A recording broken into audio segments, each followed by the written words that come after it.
Kitab Esra dan Nehemia. Dalam kebanyakan Alkitab modern, kedua kitab ini dipisah. Tapi pemisahan ini dilakukan lama setelah kitab ini ditulis. Kitab ini pada awalnya merupakan karya terpadu yang ditulis oleh satu orang. Kisah ini terjadi setelah Babel menghancurkan Yerusalem dan Bait Suci dan membawa banyak orang ke pengasingan.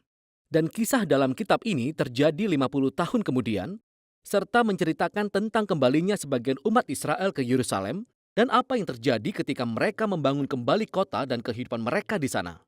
Secara khusus, kitab ini berfokus pada 3 pemimpin kunci yang memimpin upaya pembangunan kembali. Ada Zerubabel, Esra, dan Nehemia. Dan rancangan kitab ini berfokus pada upaya masing-masing pemimpin tersebut. Zerubabel memimpin sekelompok besar orang kembali ke Yerusalem untuk membangun kembali Bait Suci. Lalu sekitar 60 tahun kemudian, Esra tiba di Yerusalem untuk mengajar Taurat dan membangun kembali komunitasnya. Dan kemudian dia diikuti oleh Nehemia yang memimpin pembangunan kembali tembok Yerusalem. Dan ketiga kisah ini dirancang untuk menjadi paralel. Masing-masing dimulai dengan Raja Persia yang digerakkan oleh Tuhan untuk mengirim pemimpin ke Yerusalem dan dia memberi sumber daya dan dukungan.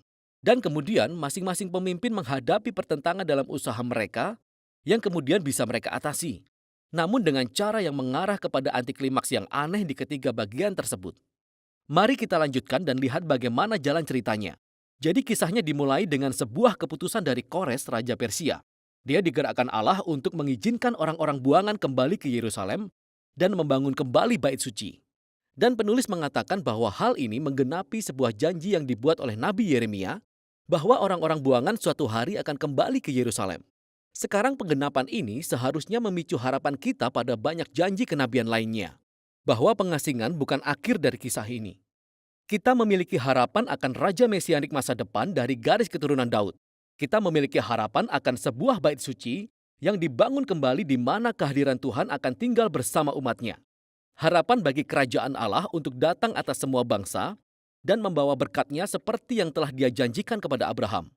Sehingga dengan segala pengharapan inilah, kita membaca kisah tentang Zerubabel. Nama Zerubabel berarti ditanam di Babel. Dia mewakili generasi yang lahir di pengasingan di Babel, dan dia memimpin gelombang kembalinya orang Israel ke Yerusalem. Setelah mereka menetap di sana, mereka membangun kembali mezbah untuk mempersembahkan korban, dan kemudian membangun Bait Suci. Upacara peletakan fondasi, dan kemudian pentahbisan Bait Suci. Ini adalah momen-momen penting. Kisah masa lalu tentang kemah suci dan pentahbisan Bait Suci hendaknya tetap kita ingat. Ini adalah saat di mana awan api kehadiran Allah seharusnya turun. Dia tinggal dengan umatnya, namun itu tidak terjadi. Jadi sementara beberapa orang bersorak-sorai untuk Bait Suci yang baru ini, para tua-tua yang pernah melihat Bait Suci Salomo menangis dalam kesedihan. Ini tidak sebanding dengan kejayaan di masa lalu atau harapan mereka untuk masa depan.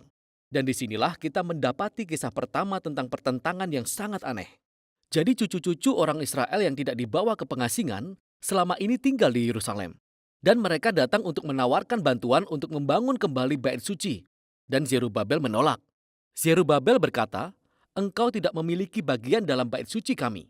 Dan ini tentu saja memicu konflik yang kemudian diatasi oleh Zerubabel.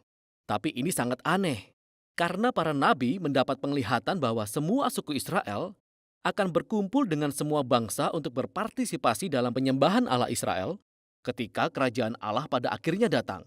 Jadi bisa dikatakan bahwa ini adalah momen antiklimaks. Di bagian selanjutnya, kita akan dibawa maju 60 tahun kemudian, dan kita diperkenalkan kepada sosok Esra. Dia adalah seorang pemimpin di antara orang-orang Israel yang diasingkan di Babel. Dan dia adalah seorang ahli Taurat dan seorang guru Taurat. Dan oleh karena itu, dia diangkat oleh Artasasta, Raja Persia, untuk memimpin gelombang lain kembalinya orang-orang buangan ke Yerusalem. Dan Esra ingin membawa pembaruan spiritual dan sosial di antara orang-orang itu. Harapan kita sangat tinggi. Namun lagi-lagi kita sampai pada momen antiklimaks lainnya dalam kisah ini. Esra mendapati bahwa banyak orang Israel yang diasingkan yang telah kembali, telah menikahi orang-orang bukan buangan yang selama ini tinggal di sekitar Yerusalem. Sebagian dari mereka bukanlah orang Israel, dan sebagian lagi adalah orang Israel. Lalu Esra mengumumkan perintah dari Taurat bahwa bangsa Israel harus kudus dan terpisah dari orang Kanaan kuno. Dan kemudian dia mengatakan bahwa orang-orang yang tinggal di sekitar Yerusalem sama saja seperti orang Kanaan. Mereka akan merusak orang-orang buangan. Jadi Ezra menaikkan doa pertobatan, dan ini sangat menyentuh hati. Tapi kemudian, dia mengumpulkan semua pemimpin dan memberlakukan peraturan perceraian yang mengatakan semua perkawinan ini harus dibatalkan. Para wanita dan anak-anak diusir. Dan kemudian, peraturan tersebut hanya dijalankan sebagian setelah diterimanya daftar beberapa pria yang menceraikan istri mereka. Kisah ini sangat aneh untuk beberapa alasan. Pertama-tama, Allah tidak pernah memerintahkan Ezra untuk melakukan semua ini, namun pemimpin-pemimpin Yerusalemlah yang membuat Ezra membuat peraturan ini. Kedua, Nabi Maleaki yang hidup pada zaman yang sama mengatakan bahwa orang-orang buangan harus menjaga kemurnian. Namun dia juga mengatakan bahwa Tuhan menentang perceraian. Dan karena itu, beragam dampak dari keputusan ini sesuai dengan pola penutup antiklimaks yang aneh, yang membawa kita ke bagian selanjutnya tentang Nehemia. Dia adalah seorang pejabat Israel yang melayani di pemerintahan Persia. Dan ketika dia mendengar tentang kerusakan tembok Yerusalem, dia berdoa dan kemudian mendapatkan izin dari Raja Persia, Artasasta, untuk pergi dan membangun kembali temboknya. Raja bahkan memberi mereka pengawal bersenjata dan semua sumber daya. Jadi setelah tiba di Yerusalem, dia memulai proyek pembangunan. Dan dia juga menghadapi pertentangan dari orang-orang yang telah tinggal di sekitar Yerusalem. Sekali lagi, kita menghadapi ketegangan dalam kisah ini.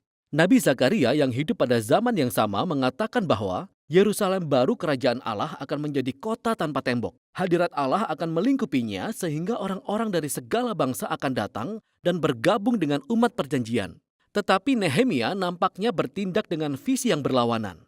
Dia memberitahu orang-orang di sekitar Yerusalem bahwa mereka tidak memiliki bagian di Yerusalem. Dan ini tentu saja memicu permusuhan di antara mereka. Dan Nehemia menjalankan visinya untuk Yerusalem dengan integritas dan keberanian. Mereka harus membangun kota dengan penjagaan bersenjata untuk melindungi mereka. Kita terus bertanya-tanya, bisakah semua konflik ini ditangani dengan cara yang berbeda?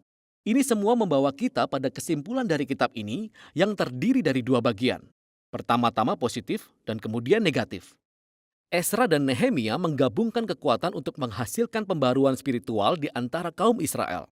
Mereka mengumpulkan semua orang buangan bersama-sama untuk sebuah perayaan. Mereka membaca dan mengajarkan Taurat kepada semua orang selama 7 hari. Dan kemudian, mereka merayakan pesta kuno Pondok Daun untuk mengingat kesetiaan Allah. Mulai dari perjalanan keluar dari Mesir dan perjalanan di padang gurun. Kemudian mereka menaikkan doa pengakuan dosa. Mereka bersumpah untuk memperbarui perjanjian, menaati semua perintah Taurat, dan mereka mengakhirinya dengan perayaan besar atas bait suci, tembok Yerusalem. Dan kita berpikir ini bisa menjadi titik balik, tapi ternyata tidak. Kitab ini berakhir dengan sebuah kekecewaan yang mendalam. Nehemia berkeliling kota dan dia menemukan bahwa orang-orang belum memenuhi sumpah perjanjian mereka. Jadi usaha Zerubabel gagal, karena ia menemukan bait suci terbengkalai dan dikelola oleh orang-orang yang tidak cakap. Kemudian dia menemukan bahwa usaha Ezra terancam gagal. Dia menemukan bahwa semua orang melanggar Taurat. Orang-orang bekerja pada hari Sabat. Dan bahkan pekerjaannya di tembok Yerusalem dilibatkan. Karena orang-orang mendirikan pasar di sekitar tembok Yerusalem dan bekerja pada hari Sabat. Dan Nehemia menjadi sangat murka. Dia memukuli orang-orang. Dia menarik rambut mereka dan berteriak, "Taatilah perintah Taurat." Kata-kata terakhirnya adalah sebuah doa. Kiranya Tuhan akan mengingatnya karena setidaknya dia sudah mencoba. Dan kitab ini berakhir. Maksud saya ini sangat aneh. Tapi kita sudah siap untuk itu kan? Momen-momen antiklimaks ini secara sengaja dirangkai di dalam rancangan kitab ini. Jadi, ini menimbulkan pertanyaan. Apa sih kontribusi kitab ini bagi alur cerita Alkitab? Ingatlah bahwa kitab ini dimulai dengan membangkitkan harapan kita dan janji nubuatan tentang Mesias, bait suci, kerajaan Allah, dan kemudian tidak satu pun yang terjadi. Jadi meskipun sekarang bangsa Israel kembali ke tanah perjanjian, keadaan spiritual mereka nampaknya tidak berubah sejak sebelum pengasingan.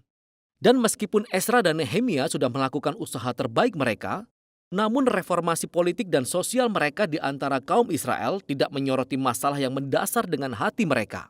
Jadi apa yang ditunjukkan kitab ini adalah kebutuhan yang sama yang disoroti oleh Nabi Yeremia dan Yehezkiel. Apa yang dibutuhkan oleh umat Allah adalah transformasi hati yang menyeluruh. Jika mereka ingin mencintai dan mematuhi Allah mereka. Jadi kitab ini berakhir dengan sebuah kekecewaan. Ya, tapi itu memaksa kita untuk terus membaca kitab hikmat dan kitab nubuatan untuk mencari tahu apa yang akan dilakukan Allah untuk menggenapi janji perjanjiannya yang besar.